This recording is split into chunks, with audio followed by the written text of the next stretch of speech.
রাগ হবে। তারপরে বৃন্দাবনে গোবিন্দের বাঁশি বাজবে এবং রাধারানীর অভিসার হবে। আমাদের গীতব্য বিষয় শ্রীমতী রাধারানীর অভিসার অনুরাগীলা। জানিত একটু ছড়িয়ে ছিটিয়ে আছেন যারা মায়েরা,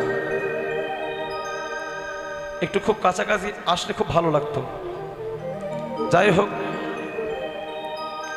শাস্ত্রে বললেন যে অনন্ত কৃষ্ণ না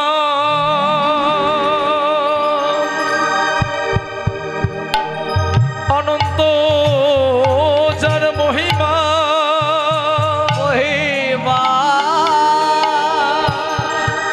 ওগো নারদ আদি ব্যাস দেবে যার দিতে না রে দিতে না রে সীমা দিতে না রে তাই গোর হরি বল হরি বল। দিতে না রে সীমা।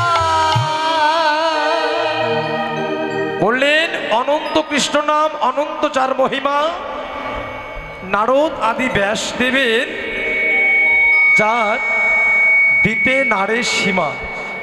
জানিতে আপনারা জানেন যে মহামহামণি ব্যাসদেব, যে ব্যাসদেব 18টা পুরাণ রচনা করলেন, আমাদের বেদটাকে 4টি ভাগে ভাগ করলেন। তিনি 18টা পুরাণ রচনা করার পর 18টা পুরাণের যে মহাপুরাণ শ্রীমৎ ভাগবত পুরাণ, তিনি ভাগবত পুরাণ রচনা করার পর তিনি ভাগবতের সর্বশেষ পৃষ্ঠা তিনি লিখলেন যে ইতি, অর্থাৎ কৃষ্ণ কথা শেষ। এই ইতি শব্দটা লিখে ব্যাসদেব সমুদ্রে গেছে স্নান করতে। তো ব্যাসের গুরুদেব ছিল তো নারদ মুনি। এখন নারদ চিন্তা করছে, তোমার অহংকার হয়েছে ব্যাস, তুমি কৃষ্ণ কথা লিখে শেষ করে দিলে, তোমার অহংকার হয়েছে। তাই ওই নারদ মুনি কি করলেন না, ব্যাসদেব সমুদ্রের যে ঘাটে স্নান করতেছিল ঠিক সেই ঘাটে একটা চড়ুই পাখি রূপ ধারণ করে ওই ঘাট থেকে ঠোঁট দিয়ে বালু তুলছে আর সমুদ্রের মধ্যে ফেলছে, ঠোঁট থেকে বালু তুলছে আর সমুদ্রের মধ্যে ফেলছে। এখন এই দৃশ্যটা পড়েছিল ব্যাসদেবের চোখে। তখন ব্যাসদেব পশু পাখির কথা ভাষা বুঝতে পারত। তখন ব্যাসদেব ওই চড়ুইকে বলছে যে চড়ুই তুমি এটা করছো কি? তখন চড়ুইটাকে বলছে যে ব্যাসদেব, আমার মনের বাসনা জেগেছে যে আমার ওই ছোট্ট ঠোঁটের বালুকণা দিয়ে আমি সমুদ্রের মধ্যে একটা সেতু বন্ধন করব।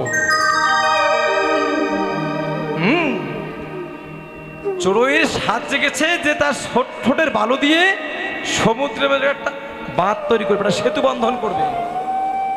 এখন ব্যাসদেব হেসে বলছে, তাই কখনো হয়? কোথায় তোমার ঠোঁট, কোথায় সমুদ্র, আর কোথায় এই বালুকণা? তাই কখনো হয়? তখন চড়ুই বলছে, কেন হবে না? হবে নাটা কেন? তুমি যদি তোমার ওই ছোট্ট ঠোঁটের বালু দিয়ে তুমি যদি ভগবানের লীলা কথা তুমি যদি লিখে শেষ করতে পারো, আমি কেন আমার ওই ছোট্ট ঠোঁটের বালুকণা দিয়ে আমি কেন সমুদ্রের মধ্যে বাদ দিতে পারবো না? হ্যাঁ, তুমি কি জানো ব্যাস যে ভগবান শ্রীকৃষ্ণের একদিনের লীলা গণেশ লিখে শেষ করতে পারেনি? তুমি কি জানো যে পৃথিবীর যত গাছপালা আছে, এই গাছপালা ডালপালা কেটে যদি একটা কলম তৈরি করা যায়, আর ওই গাছপালা লতাপাতা কেটে যদি একটা খাতা তৈরি করা যায়, আর সমুদ্র এবং সমস্ত নদ নদীর জল যদি ওই কলমের কালি তৈরি করে যদি ওই লেখা যায়, তবুও কৃষ্ণ কথা লিখে শেষ করা যায় না। আর তুমি কি না ওই কৃষ্ণ কথা লিখে শেষ করে দিলে? তখন ব্যাসদেব বুঝতে পারছে যে না, আমার কৃষ্ণ কথা লেখা এখনো শেষ হয়নি। তাই তিনি স্নান করে ছুটতে ছুটতে ছুটতে গিয়ে ওই ভাগবতের সর্বশেষ পৃষ্ঠাটা উল্টিয়ে ইতি শব্দটা কেটে তিনি এখানে লিখে দিলেন কি, যে অনন্ত কৃষ্ণ নাম,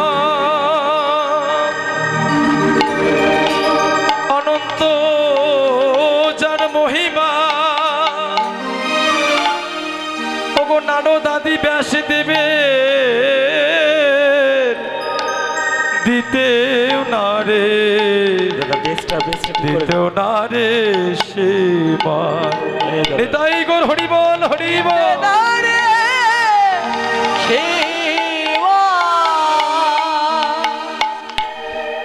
সেই লীলা, যে লীলা ব্রহ্মা ব্যাসদেব নারদ পর্যন্ত বর্ণনা করে শেষ করতে পারেনি, আমি তো আপনাদেরই সন্তান সমতুল্য ছোট ভাই, অনেক অনেক ভুল ত্রুটি আমার হবে। তাই আপনারা আপনাদের শ্রী রাতুল চরণে আশ্রয় দিলে আমি হয়তোবা দুটি কৃষ্ণ কথা বলতে পারবো। কেননা কৃষ্ণ কৃপা জগৎময়, গুরু কৃপা আর মহৎজনের কৃপা কোনো কোনো ভাগ্যবান ভাগ্যবতীর হয়। আপনারা ভাগ্যবান, আপনারা মহৎগণ, যদি কৃপা করে আমাকে চরণে আশ্রয় দেন তাহলে আমি কৃষ্ণ কথা বলতে পারি।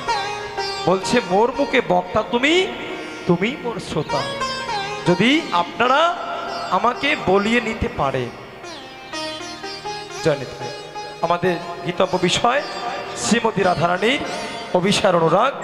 সর্বপ্রথমে নবদ্বীপ লীলা আস্বাদন করব, তারপরে বৃন্দাবনে গিয়ে আস্বাদন করব বৃন্দাবন লীলা। সবাই মিলে দুটি বাহু তুলে একবার জয় ধ্বনি দিব, সবাই মিলে জয় জয় শ্রী গুণিতাই গৌর সীতানাথ প্রেমানন্দে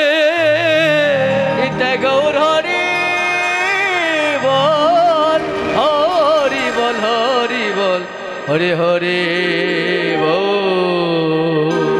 হে রে ওগো প্রজয় ভি